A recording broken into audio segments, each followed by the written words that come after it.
Hello. Yeah, I don't really know where to start with this. But yeah, so there's this alert to win. Why am I getting echo? That Cosman. Damn it. All right, cool. Yeah, so there's this site called Alert to Win. They have a bunch of XSS challenges, and I'm just gonna go through sort of my thought process, how I solved some of these. Hello. Um, yeah, how I solved some of these and worked some bits out. So yeah, the first one, so what it's doing is it's just throwing whatever we put in into this console log function. So as you can see, I don't know, we put hello in. This is the code that it ends up running. It runs it, and we get nothing in an iframe. So for this one, because it's got no protection against XSS in, we can simply just like close the current string. Oh, oh, I forgot to click a button. There we go. Can you see it now? Technical issues, love them. Right, cool. Yeah, so what we're saying is, yeah, this string up here, cool. Yeah, this string is added in. Um, yeah, so if we put hello in, uh, you get a script tag with effectively the output of whatever this function returns. It shows you, and then the console and any iframe output for some of the later challenges. So for this one, it's very basic because it doesn't have any XSS protection. So you can escape out of the current string by putting a quote. So you can see we've got a console log and we've got the two quote marks. It means in JavaScript that's the end of the string. JavaScript's got some weird quirks. You can actually add a function to a string, which causes it to execute the function. So in this case, you can just add alert 1 to the string, so this is what we get. And then if I put another plus, so we now got this. But so this would almost work, but we're still getting a unexpected token. That's because we've got a sort of trailing quote. So if we just finish that trailing quote, we then yeah, we, get the output, and it calls the alert function, which says, puts the little win marker in, unlocks the next couple of challenges and a leaderboard that exists. So next I'll go on to the Adobe challenge. So this one's a bit more complicated. It's so this replace line up here is replacing a quote mark with an escaped quote. So if we put a quote mark in, you'll see down the output, it's actually escaping the quote. So it's safe or safer. Um, oh, yeah. So an escape quote, they can't actually hear you. I should probably fix that. There you go. Yeah, so Matt said in Discord, sorry, that, an escaped quote helps protect against XSS. I mean, it's not perfect, but it's better than just throwing the user input onto the page. That's something you never really want to do. So yeah, in this case, it escapes the quote mark, so which means that, we can't directly use that quote. But if we just put in the string we had on the previous challenge, which is just that, you can see this is the output it's built up.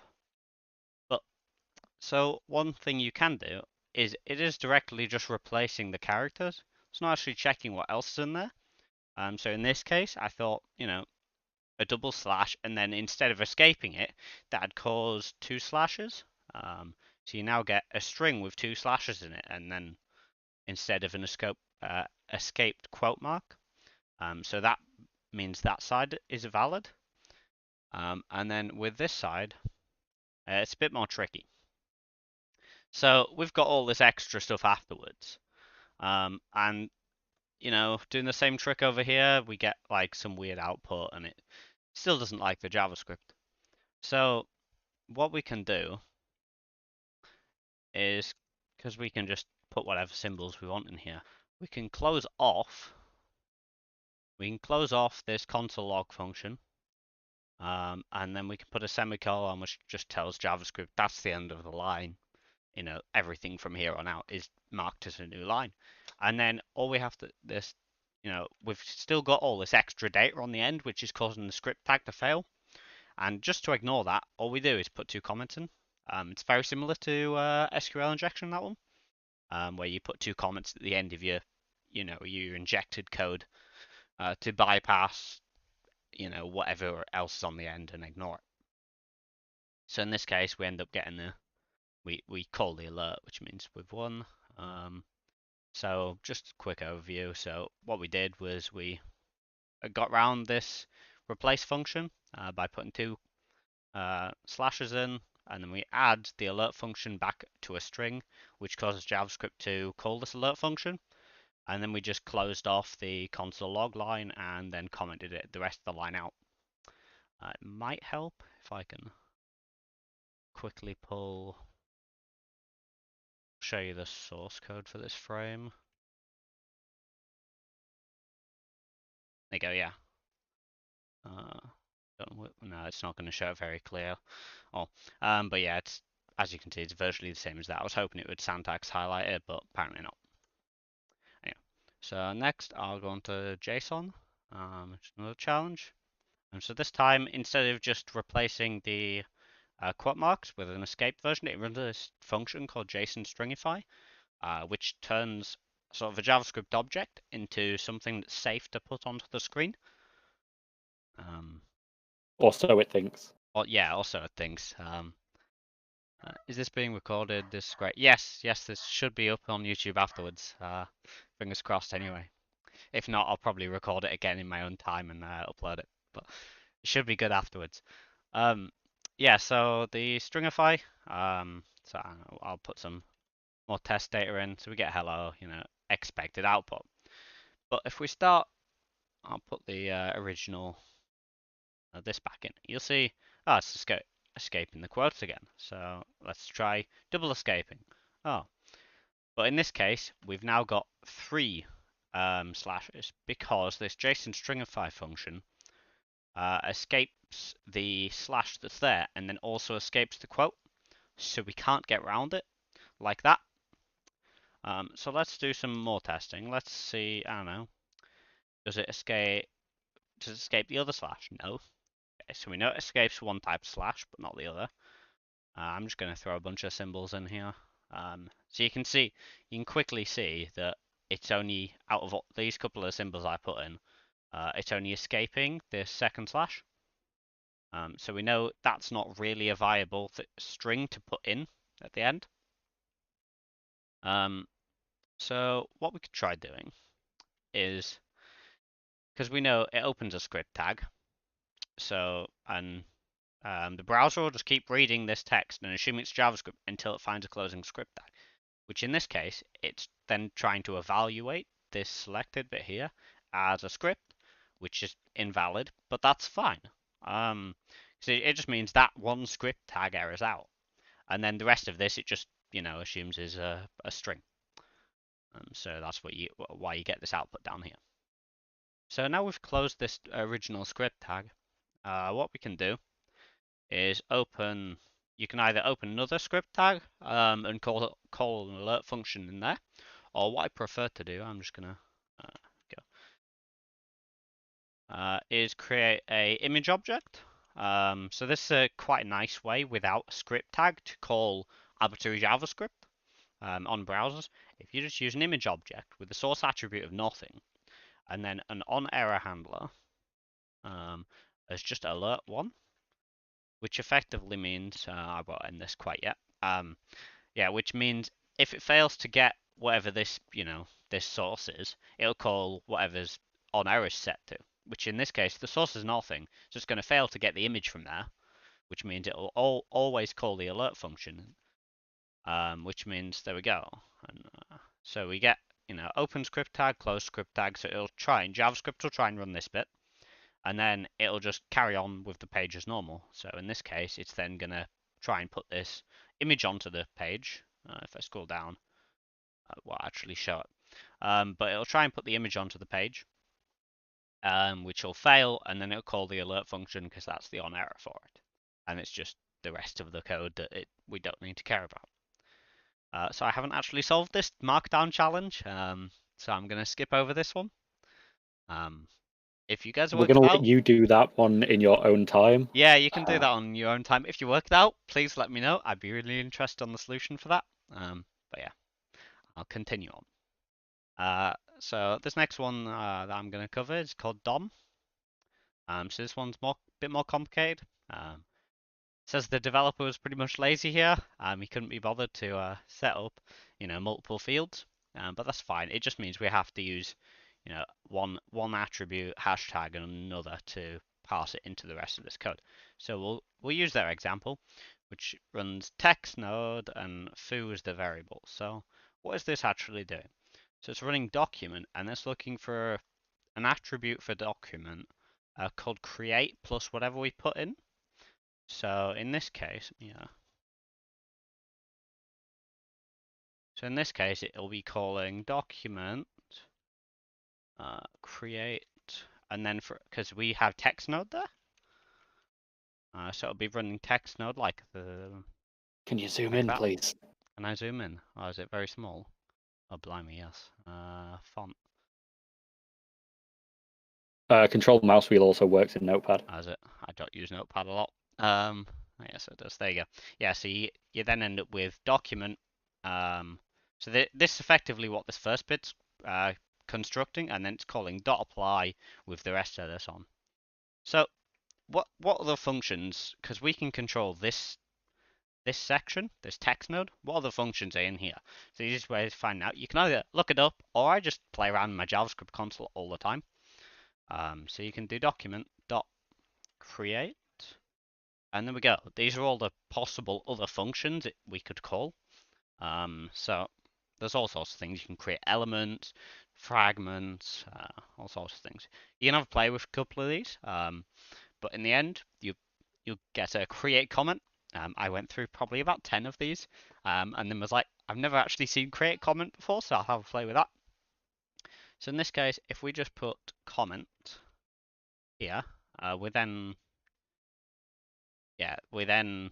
it's constructing this as your sort of first part of this function, and it's calling this dot apply to document and the slice, which effectively just puts whatever text we put here inside of the object, which in this, so we can put whatever we want inside this comment. But the issue is here that it doesn't sanitize the user input again. Oh, yeah, this one's quite complicated. Yeah, it doesn't sanitize the user input. So what we can do, we can actually escape out of the comment. So you see, we've closed this comment tag. I'll put space just to make it a bit clearer. So we've closed the comment tag, and then the rest of this is just going to be put on the screen as text. So now we're getting the end comment tag generated by the code inside the frame. And from this point, we could just put, whatever we want in here. So I'm just going to copy and paste it from my notes. I'm going to use the same image source on error alert one, which effectively is then, this is what the output for the screen is. My headset's about to run out of charge. Give me 2 seconds. Yeah, so as we were saying, on error is absolutely amazing for cross-site scripting and stuff like that, because it will always error because it's not got anything. You don't need to then close up and open all your script tags and make it all complicated. You can just put on error, call a script, and it will do it most of the time. But this one is quite complicated, so if you are a little bit sort of like confused or something like that, don't be. It does take quite a while to get back to and understand all of this stuff.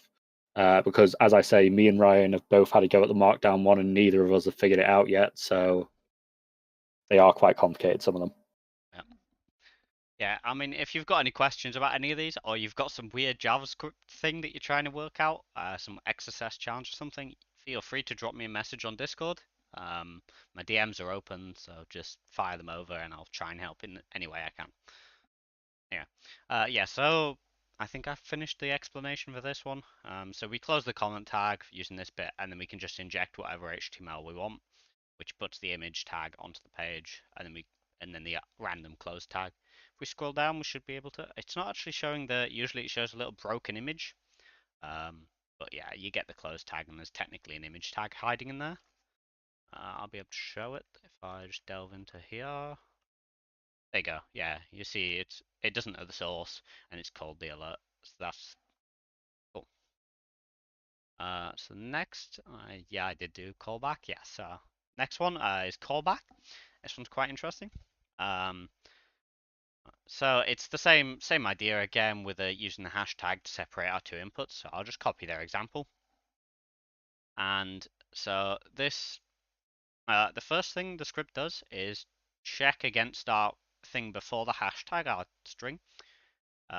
It makes sure it matches this character set. So we can have any uppercase letter, any lowercase letter, and then a square bracket, open and closing square brackets, or a single quote.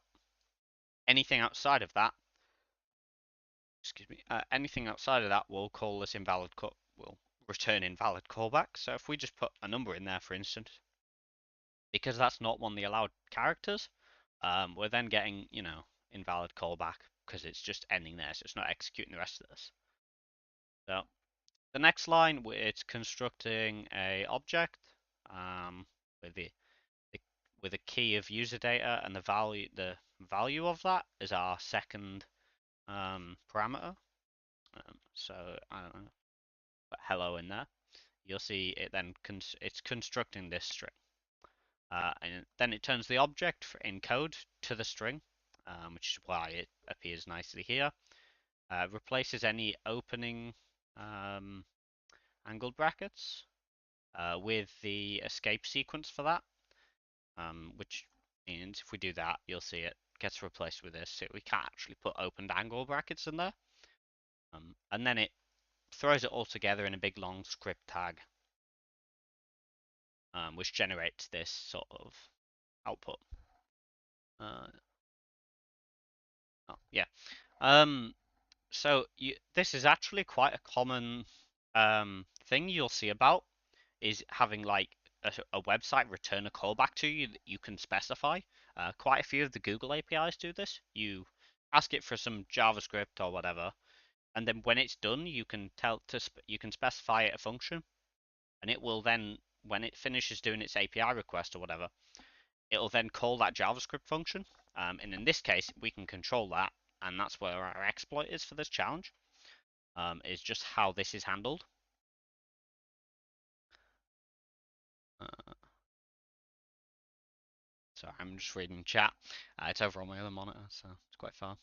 Yeah, so I'll pull up my notes for this. Yeah, so because the regex up here allows for the quote mark, we can do some interesting things. Say I put the quote mark in here. That says, unexpected token because this is starting a string. So you can either use double quotes or single quotes to start strings in JavaScript. And in this case, it starts a string here, but that string never ends because we never have another single quote, which means when it hits the send script tag, it'll try and execute what was in there, but because it's just an open string and it doesn't know what it doesn't get told to anything, and the string doesn't close, we get an unexpected token.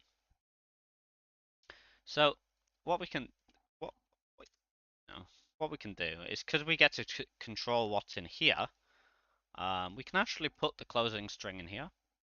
So you'll see now it's opening the string here, then all of these characters are inside the string, and that's closing the string off. And then this, it's just trying to run, just run again, which is another opening string tag, which is still causing the invalid or unexpected token. But if you remember back to one of the Adobe challenge, we used a double slash to comment out the rest of the line. So we can do that here, which means, oh look, it's stopped erroring. That's because this is now valid to run.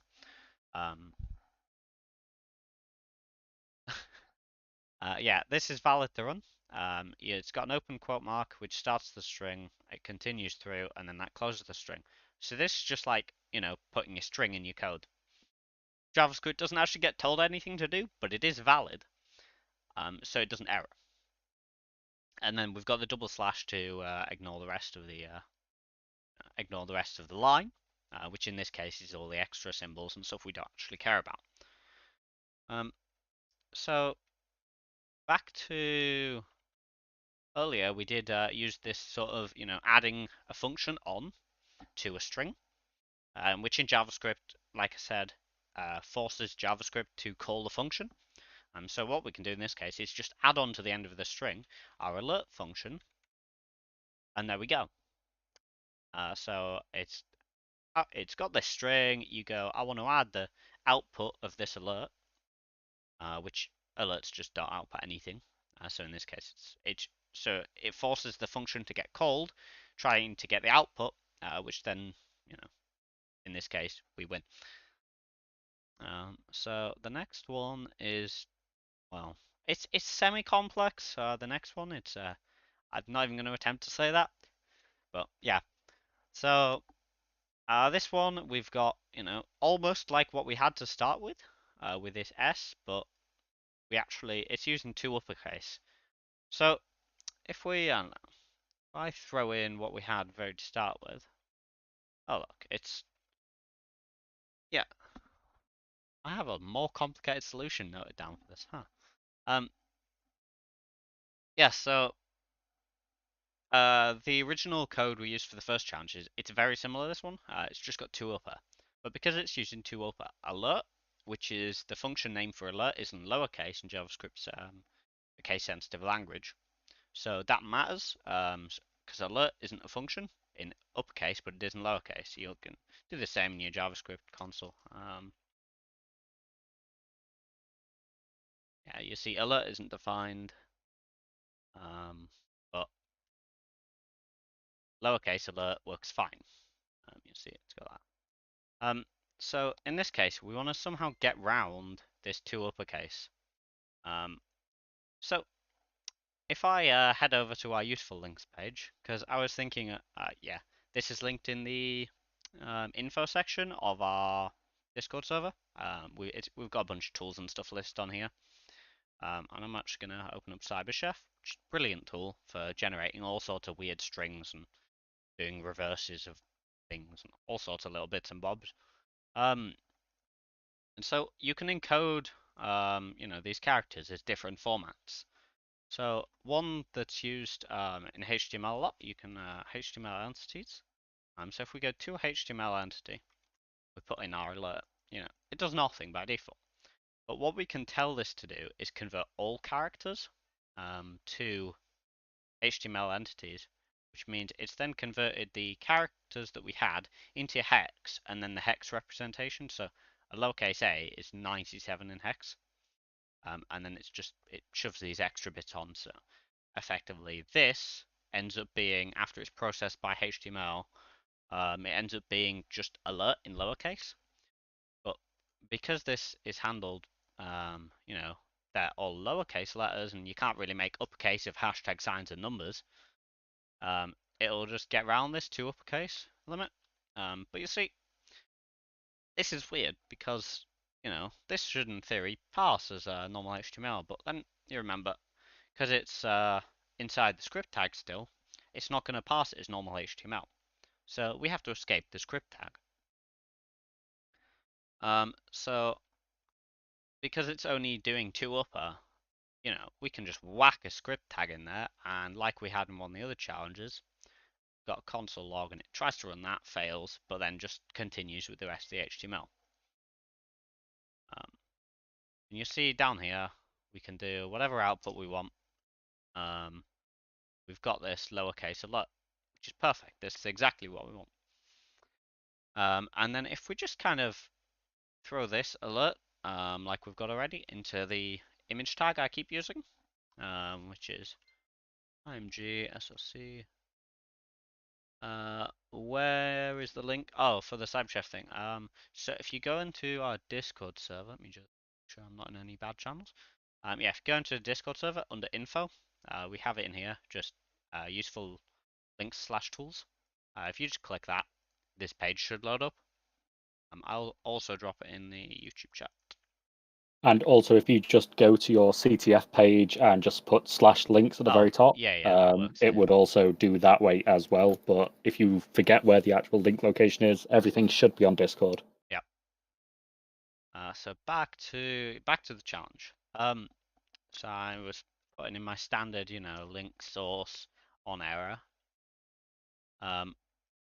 equals. So now we have a lot of errors. There we go.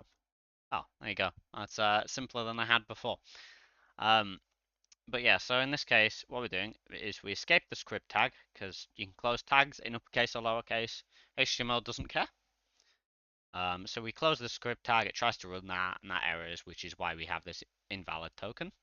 But then we start a new image tag with a source attribute of nothing, which means it'll force the on error. But the on error, before this goes onto the page, it gets passed out into the lowercase letters, which is after the two uppercases run. Which one did I use in CyberChef? The to HTML entity, you can just search on the left-hand side for that. And yeah, and you tick the convert all characters. Yep, so it'll call the on error, and this string gets passed before, no, after the two uppercase, but before the rest of the page gets run. So because none of that can be converted to upper, it stays the same, and then HTML parses that and goes, oh, I'll just change those into normal characters to use. So it'll make those changes, and then we've got round this to uppercase limitation, because these end up all being lowercase, and we, have the one and then the space at the end. The reason why you can just put a space, usually you'd put a closing mark for the HTML, but Chrome's actually clever and it fixes that for you. So in some browsers it might not work, so that you'll have to do the close angle bracket. But in other browsers, in Chrome, sorry, the space does work because it intelligently goes, hang on, something weird's up with this HTML tag. So it tries to auto fix it, which in this case it'll put this little angle bracket back in at the end. I'm going to go through 3 more, and then that's as far as I actually solved. But yeah, all right. So the input, right, this template. So on template, we have this function, HTML escape. We've got an expand template function, and we return the expanded template. So I'm just going to put, a test string in to see. I like it's a good view to see, where the text actually ends up first before you start trying to mess with things. Otherwise, you end up, losing track of where your text's going and things like that, and you might get confused. But in this case, we have this HTML escape function, which calls a replace on. So this is a regex string. A dot means any character. So what it's going to do, yeah, yeah, it's quite a lot of information. But yeah, you can go back over and watch it again, something. Yeah. So what the dot is any character in regex, regular expressions. You can Google what those are. They're effectively an easy way of, well, I say easy. They're quite complicated, but it allows you to, easily match certain strings or certain characters in certain layouts. They allow for all sorts of things. They're used all around the web and in other languages and all sorts of things. They're very useful. So what it does in this case is match any character and replaces it based on this object here. So if it's an angle bracket, this angle bracket, we replace it with that, and you get the point. The and symbol gets replaced with an amp. The double quote is quote. Single quote, which effectively means if I put any of these characters in, um, you'll see they all appear exactly how I typed them, and in the code, they're getting replaced with all these strings you see up here. So it escapes them all, which makes it safe, safe user input, which is good practice, do it. But you'd usually do this server side instead of client side. But anyway, so you've got the escaped characters. And similar to what we did before, what we can do, because it's writing this, because this behind the scenes will effectively use document.write, or something to that effect. So it's outputting this. So anything we put in here will just end up on the page. The inner HTML will make HTML parse this. So almost like we did in the previous one, you could put and 97, I think, was lowercase a. But because it's getting passed through this escape function, it's changing the and symbol into this string characters, which tells HTML to run it as an and symbol. But you can actually get around this check. So if you back to CyberChef, I use it way too much. It's wizardry really, but it saves you a lot of time. What I can do, I can't even remember what my full payload was. Grab from my notes. It's my standard image tag here. Excuse me. So we're injecting straight into here, so the image tag would in theory work if we could inject it directly. As you can see, it replaces it all and doesn't actually execute it. But what you can do is you can use hex. So you can, like I mentioned with a hex representation of characters earlier, using the HTML entities, that effectively converts it to hex and then makes it HTML parse it properly. But in this case, JavaScript is parsing it first. So what we can do is tell JavaScript to actually we can encode these as hex, and then this /x tells JavaScript, hey, these next couple of characters are a hex representation of a letter. Parse it. So effectively, it'll turn this /x 3c back into our angle bracket. But that will happen after we've called this escape function. Yeah, that'll happen after we've called this escape function. So what we can do is copy this string, because we've converted to hex with this delimiter, which allows JavaScript to parse it properly. We can paste that in here, and there we go. So I'll quickly explain this. So we've got this href, our input string, and then the closing href. But because it's using v.innerHTML, which is just this document, this element, it's setting the inner HTML, which goes, hey, JavaScript, parse this string and put it onto the page. And because we've got escaped hex bytes, it's already the escaped hex bytes, sorry, it then goes, oh, I should turn these into a normal character before doing anything with them. So it turns them all into normal characters and then goes, I have nothing else to do with them but put them on the page. So it just converts the hex bytes to normal characters and puts them straight on the page. Oh god, my voice is getting dry.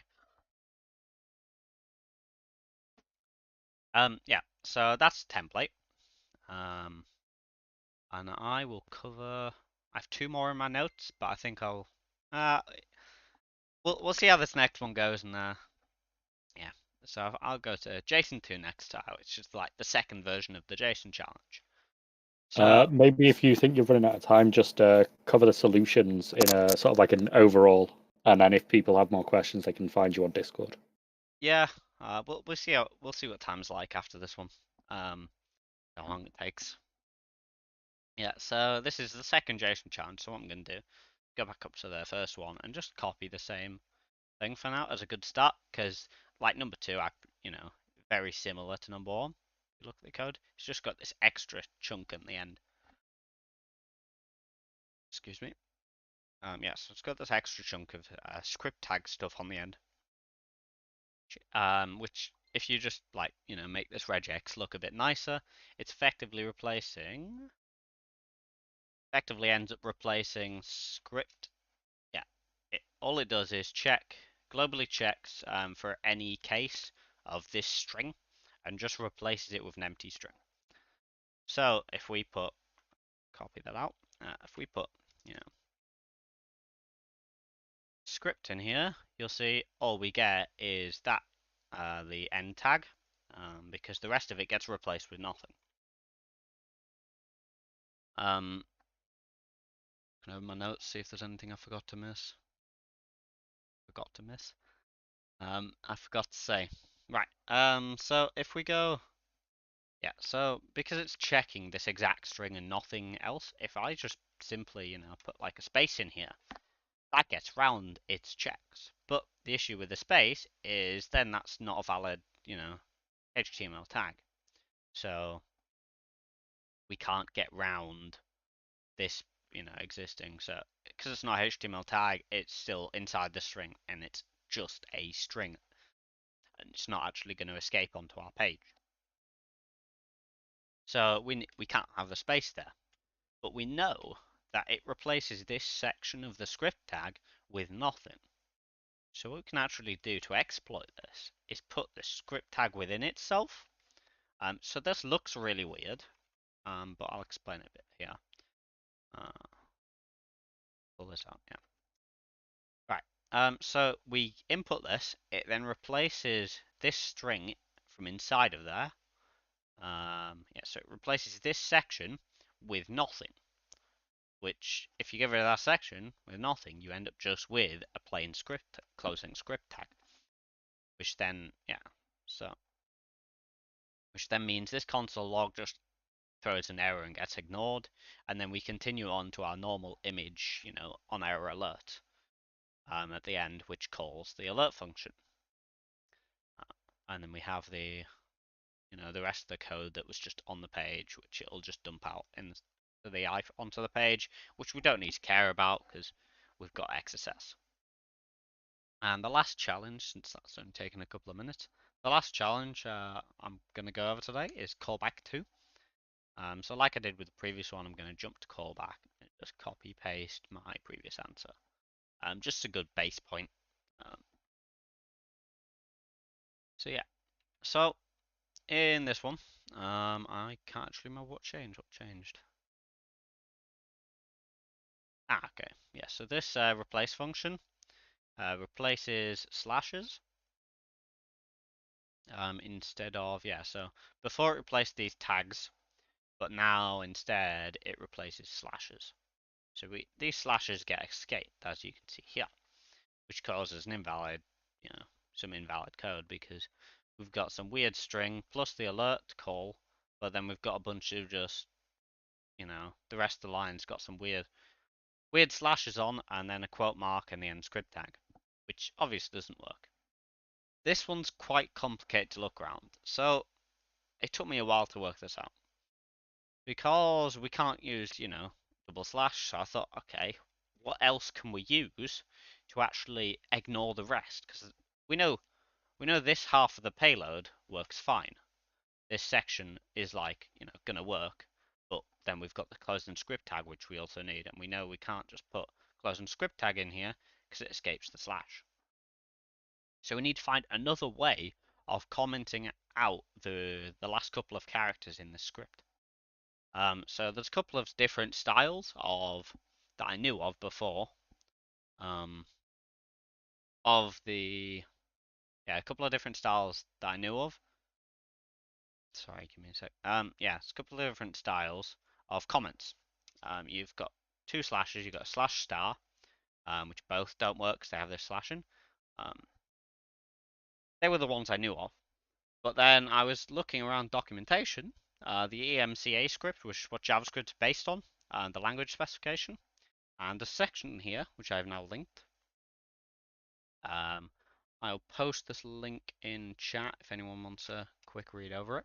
A section in here that goes over HTML-like comments. So HTML has its own comment system.